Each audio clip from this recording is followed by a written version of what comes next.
नमस्कार, मैं हूं अंकुर। आप देख रहे हैं सत्यनिधि का न्यूज बुलेटिन। एक नजर डाल लेते हैं अब तक की खबरों पर। कर्नाटक के कलबुर्गी जिले की आनंद विधानसभा सीट पर वोटर लिस्ट से नामों की कथित अवैध डिलीशन की जांच अब कानूनी मोड़ ले सकती है। पुलिस ने संकेत दिया है कि डेटा हासिल करने के लिए वो अदालत का दरवाजा खटखटा सकती है। ये वही सीट है जिसका जिक्र कांग्रेस नेता राहुल गांधी ने 18 सितंबर की प्रेस कॉन्फ्रेंस में चुनावी गड़बड़ी के आरोपों के तहत किया था। राज्य के आईटी मंत्री प्रियंक खड़गे ने चुनाव आयोग पर अहम जानकारी रोकने का आरोप लगाते हुए कहा है कि सरकार मामले की जांच के लिए स्पेशल इन्वेस्टिगेशन टीम यानी SIT बना सकती है। पुलिस सूत्रों का कहना है कि ऑनलाइन एप्लीकेशन के डिजिटल ट्रेल और टाइम स्टैम्प से दोषियों तक पहुंचा जा सकता है।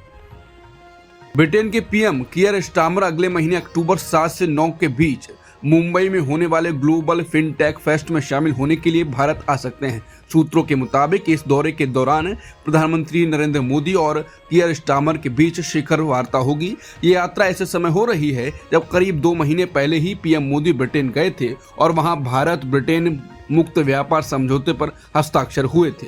हालांकि ये समझौता अभी ब्रिटेन की संसद से मंजूरी का इंतजार कर रहा है और 2026 से लागू होने की उम्मीद है।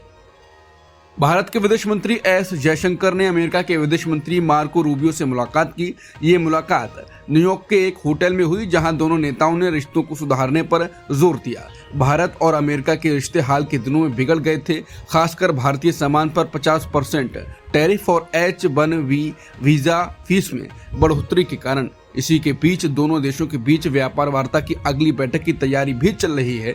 इस हफ्ते भारत के वाणिज्य और उद्योग मंत्री पीयूष गोयल भी अमेरिका में मौजूद हैं और बातचीत में हिस्सा लेंगे। फ्रांस के राष्ट्रपति इमैनुअल मैक्रों ने सोमवार को फिलिस्तीन को एक स्वतंत्र देश के रूप में मान्यता दे दी। ये घोषणा उन्होंने संयुक्त राष्ट्र की एक बड़ी बैठक में की, जिससे कई और पश्चिमी देशों को भी ये ऐतिहासिक कदम उठाने की प्रेरणा मिली। इस फैसले से इजराइल बेहद नाराज है। मैक्रों ने कहा कि शांति का समय आ गया है। अब अगर मौका गंवाया तो इसे फिर पाना मुश्किल होगा। समय आ गया है कि हम हमास के कब्जे में बंदी बनाए गए 48 लोगों को आज़ाद कराएं। समय आ गया है कि गजा में युद्ध, बमबारी, कत्लेआम और लोगों के विस्थापन को रोका जाए। सुप्रीम कोर्ट के जज जस्टिस MM सुंदरश ने सोमवार को आपराधिक मानहानि कानून के लगातार बढ़ते इस्तेमाल पर नाराजगी जताई। उन्होंने कहा कि अब वक्त आ गया है कि इस कानून को खत्म कर दिया जाए। उन्होंने कहा कि राजनीतिक दल और निजी लोग इस कानून का इस्तेमाल बदला लेने के लिए कर रहे हैं, जो लगता है गलत है। गौरतलब है कि साल 2016 में सुप्रीम कोर्ट ने सुब्रमण्यम स्वामी बनाम भारत सरकार मामले में आपराधिक मानहानि कानून को सही ठहराते हुए कहा था कि प्रतिष्ठा की रक्षा करना मौलिक अधिकार का हिस्सा है और ये अभिव्यक्ति की आज़ादी पर उचित रोक है। लेकिन अब फिर से इस कानून पर सवाल उठ रहे हैं। असम के मुख्यमंत्री हेमंता बिस्वा शर्मा ने ऐलान किया है कि मशहूर गायक और संगीतकार जुबिन गर्ग के शव का पोस्टमार्टम मंगलवार सुबह 7:30 बजे Guwahati medical college and hospital में किया जाएगा। इसके साथ ही मुख्यमंत्री ने CID जांच के आदेश भी दिए हैं। जुबिन गर्ग की मौत को लेकर लगातार जन दबाव बढ़ रहा था। गौरतलब है कि 19 सितंबर को जुबिन गर्ग की मौत सिंगापुर में एक एयॉट ट्रिप के दौरान हुई। उनके साथ 17 लोग, जिनमें 2 क्रू मेंबर भी शामिल थे। सिंगापुर में हुई शुरुआती नॉन इन्वेसिव ऑटोप्सी में मौत की वजह डूबना बताया गया।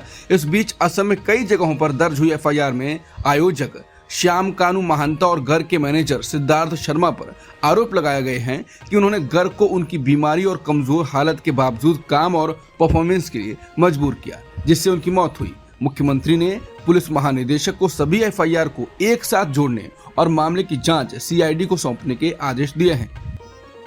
कनाडा पुलिस ने इंद्रजीत सिंह घोषल को गिरफ्तार कर लिया है, जो हरदीप सिंह निज्जर की हत्या के बाद खालिस्तान रेफरेंडम कैंपेन की कमान संभाल रहा था। घोषल को आतंकी संगठन सिक्स फॉर जस्टिस का कनाडा का कोऑर्डिनेटर माना जाता है और उसके रिश्ते प्रतिबंधित आतंकी संगठन बब्बर खालसा इंटरनेशनल से बताए जाते हैं। सूत्रों के मुताबिक गिरफ्तारी हथियारों से जुड़े मामलों में की गई है। माना जा रहा है कि यह कदम कनाडा के पिछले रुख से बड़े बदलाव का संकेत है।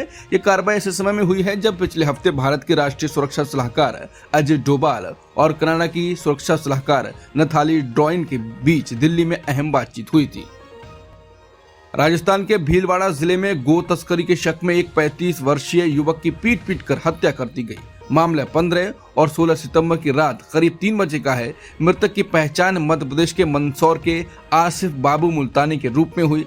पुलिस के अनुसार आसिफ अपने कजिन मोहसिन के साथ भीलवाड़ा की लांबिया रेला मंडी से पशु खरीद कर लौट रहा था। इसी दौरान कुछ लोगों ने उसे रोक लिया और बुरी तरह पीटा। शिकायत में आरोप लगाया गया है कि आरोपियों ने आसिफ के पास रखे 36,000 रुपए लूट लिए और उसके फोन से परिवार वालों को कॉल कर 50,000 रुपए और मांगे। आसिफ के भाई ने 17 सितंबर को बनेरा थाने में मामला दर्ज कराया। फिलहाल पुलिस जांच कर रही है। लद्दाख में राज्य का दर्जा और संविधान की 6ठी अनुसूची में शामिल करने की मांग को लेकर चल रहे आंदोलन ने तेजी पकड़ ली है। पर्यावरण कार्यकर्ता सोनम वांगचुक सहित अन्य निवासियों का अनशन आज 14वें दिन प्रवेश कर चुका है। इन लोगों का इरादा इसे कुल 35 दिनों तक जारी रखने का है। आंदोलनकारी नेताओं ने चेतावनी दी है कि लोगों में बेचैनी बढ़ रही है और हालात काबू से बाहर हो सकते हैं। लेह बौद्ध एसोसिएशन के अध्यक्ष और लेह एपेक्स बॉडी के सह संयोजक चेरिंग डोरजे लाक्रुक ने 22 सितंबर को लेह से वर्चुअल प्रेस कॉन्फ्रेंस में कहा कि लोग अब बेचैन हो रहे हैं और हालात हमारे हाथ से बाहर हो सकते हैं। अब तक हमारा अनशन और विरोध शांतिपूर्ण रहा। पिछले अनुभव से पता चलता है कि अगर हम दबाव नहीं बनाते तो सरकार हमें हल्के में लेने लगती है। बिहार विधानसभा चुनाव की तैयारियां तेज हो गई हैं। चुनाव आयोग की पूरी टीम मुख्य चुनाव आयुक्त ज्ञानेश कुमार की अगुवाई में अगले हफ्ते बिहार दौरे पर आ रही है।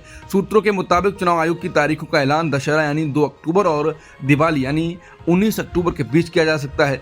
ध्यान रखा जाएगा कि छठ पूजा 25 से 28 अक्टूबर के समय मतदान न पड़े। इसी बीच बिहार में चल रही विशेष मतदाता सूची संशोधन प्रक्रिया का अंतिम रोल 30 सितंबर तक प्रकाशित कर दिया जाएगा। इसके बाद चुनावी शेड्यूल का रास्ता साफ हो जाएगा। अब तक की खबरों में इतना ही। बाकी खबरों के लिए बने रहिए सत्य हिंदी के साथ।